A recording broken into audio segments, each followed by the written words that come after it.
ഇതാണ് തായ് പർപ്പിൾ പേര കേട്ടോ. തായ്ലൻഡിൻ്റെ പർപ്പിൾ പേരാണ്. കുറച്ചും കൂടെ ഉണ്ട്, പക്ഷേ പൊട്ടിക്കാനായിട്ടില്ല. ആവണത് അണ്ണാനെ കൊണ്ട് സൈസാക്കണുണ്ട്. അപ്പോൾ ഞാൻ അതിൻ്റെ തൈകളൊന്ന് കാണിക്കുക. ആ ഫ്രൂട്ടൊന്ന് മുറിച്ച് നമുക്ക് പാലപ്പട്ടിയിൽ നിന്നൊരു സുഹൃത്ത് വന്നിട്ടുണ്ട്. അപ്പം പുള്ളിൻ്റെ ഇതും കൂടെ നോക്കാം. പഴുത്തിട്ടില്ല, എന്തായാലും നോക്കാം. ഇതാണ് അതിൻ്റെ തൈകൾ. ഇത് തൈകൾ ബുഷി ടൈപ്പ് തൈകളാണ്. 2 ഐറ്റം തൈകളുണ്ട്. ഇത് ബുഷി ആക്കിയ തൈകളാണ്. ഇത് കുറച്ച് ഹെവി പ്ലാന്റ് ആണ്, ജംബോ വലിയ പ്ലാന്റ് ആണ്. അപ്പോൾ നമുക്ക് ജസ്റ്റ് അതൊന്ന് കട്ട് ചെയ്ത് നോക്കാം.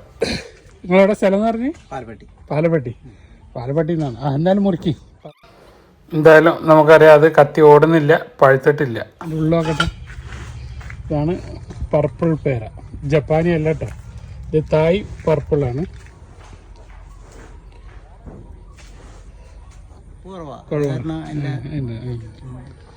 മെച്ചോറാവണം, തിന്നാൻ പറ്റുന്നുണ്ട്.